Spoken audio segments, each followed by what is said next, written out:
बिस्मिल्लाहिर्रहमानिर्रहीम। अस्सलामुअलैकुम वरहमतुल्लाहि वबरकातुहू। मेरे प्यारे दोस्तों, मैं रबिया नासिर आपको अपने चैनल पर तहे दिल से खुश आमदीद कहती हूँ। अम्मा, आपके बेटे का मनी ऑर्डर आया है। डाकिये ने अम्मा को देखकर साइकिल रोकते हुए कहा। अम्मा की बूढ़ी आंखें चमक उठीं, जो ऐनक उतार कर साफ पढ़ते हुए साफ साफ नजर आ रही थीं। बेटा, जरा पहले मेरे लाल से बात तो करवा दो। अम्मा ने उम्मीद भरी नजरों से डाकिये की तरफ देखा, लेकिन उसने अम्मा को टालने की कोशिश की। अम्मा, मेरे पास इतना वक्त नहीं होता कि आपके बेटे से हर बार आपकी बात करवा सकूं। मुझे और भी बहुत सारे लोगों के खुतूत और पैगामात पहुंचाने होते हैं। डाकिया अम्मा को अपने वक्त की अहमियत और खुद की मसरूफियात की दलील देने लगा, लेकिन बूढ़ी अम्मा पर उसकी बातों का कोई असर न हुआ। उन्होंने किसी बच्चे की तरह जिद और इसरार करना शुरू कर दिया। बेटा, बस थोड़ी देर ही की तो बात है, गुफ्तगू करने में कौन सा दिन गुजर जाना है। अम्मा, आप हर बार मुझसे बात करने पर इसरार ना किया करें, मुझे बड़े अफसरान के सामने जवाबदेह होना पड़ता है। ये कहकर डाकिये ने अम्मा को पैसे देने से पहले अपने मोबाइल पर एक नंबर डायल करना शुरू कर दिया। ये लें अम्मा, बात करें, लेकिन ज्यादा बात ना करना, पैसे कट जाते हैं। उसने अपना मोबाइल अम्मा के हवाले किया। अम्मा ने उसके हाथ से मोबाइल ले लिया। अम्मा अपने बेटे से 1 मिनट फोन पर बात करने के बाद मुतमईन हो गई। उसके झुर्रियों वाले चेहरे पर मुस्कुराहट फैल गई। ये 1000 रुपए हैं अम्मा। ये कहकर डाकिये ने 100 के 10 नोट अम्मा की तरफ बढ़ा दिए। अम्मा ने पैसे गिनते हुए उसे ठहरने का इशारा किया। अब क्या हुआ अम्मा? ये 100 रुपए रख लो बेटा। क्यों अम्मा? वो हैरान रह गया। हर बार मेरे बेटे के भेजे हुए पैसों को लाने के अलावा तो मेरे बेटे से मेरी बात भी तो करवाता है ना, उसमें खर्चा तो होता है ना, ये उसके लिए है। अरे नहीं अम्मा, रहने दो। वो लाख इनकार करता रहा, लेकिन अम्मा ने जबरदस्ती 100 रुपए उसकी जेब में डाल दिए और वो वहां से वापस जाने के लिए मुड़ गया।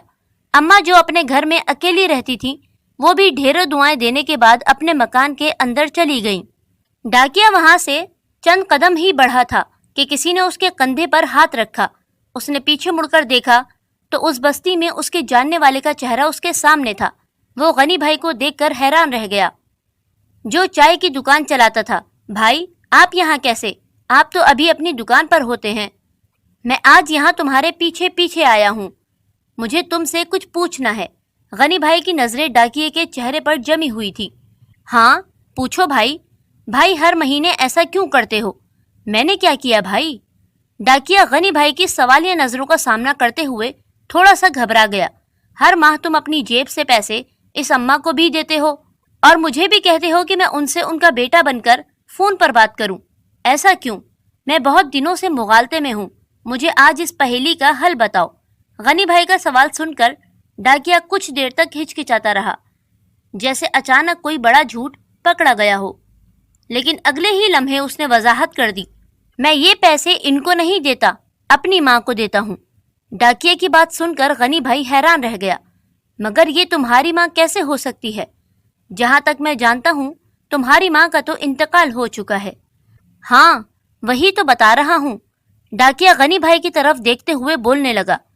उन अम्मा का बेटा कहीं बाहर कमाने गया था और हर माह अपनी अम्मा को 1000 रुपए का मनी ऑर्डर भेजता था, लेकिन एक दिन मनी ऑर्डर के बजाय उसके बेटे के एक दोस्त का अम्मा के नाम खत आया। उस खत में लिखा था कि उनका बेटा इन्फेक्शन की वजह से जान की बाजी हार गया, अब वो नहीं रहा। फिर क्या हुआ भाई? गनी भाई का तजस्सुस दुगना हो गया, लेकिन डाकिये ने अपनी बात पूरी कर दी। उन अम्मा को बताने की मुझ में हिम्मत नहीं थी, जो हर माह रुपयों से ज्यादा अपने बेटे की खैरियत की उम्मीद रखती हैं। मैं हर माह उनका मनी ऑर्डर लाता हूँ और तुम्हें उनका बेटा बनाकर भी बात करवा देता हूँ। उनका तो बेटा जिंदा नहीं रहा, लेकिन मैंने एक माँ का भरम जिंदा रखा है। मैं भी अपनी अम्मा को हर माह 1000 रुपए भेजता था, लेकिन जैसा कि तुम जानते हो, मेरी माँ का भी इंतकाल हो चुका है। अब अम्मा भी कहाँ हैं? ये कहकर उस डाकिये की आंखें आंसुओं से भर गईं। वही पैसे अब मैं इस बूढ़ी अम्मा को दे देता हूँ, जो अपनी माँ को भेजा करता था, अपनी माँ के इसालो सवाब की नियत से। इसलिए मैंने कहा कि वो पैसे मैं अपनी माँ को देता हूँ। गनी भाई उस डाकिये की बात सुनकर दंग रह गया और उसे एहतराम भरी नजरों से देखते हुए उसकी पीठ ठोंकता हुआ वापसी के लिए मुड़ गया। अल्लाहु अकबर कबीरा। कितने हमदर्द लोग دنیا میں رہتے ہیں۔ اللہ ہمیں بھی والدین اور انسانیت سے سچی محبت عطا فرمائے، آمین یا رب العالمین۔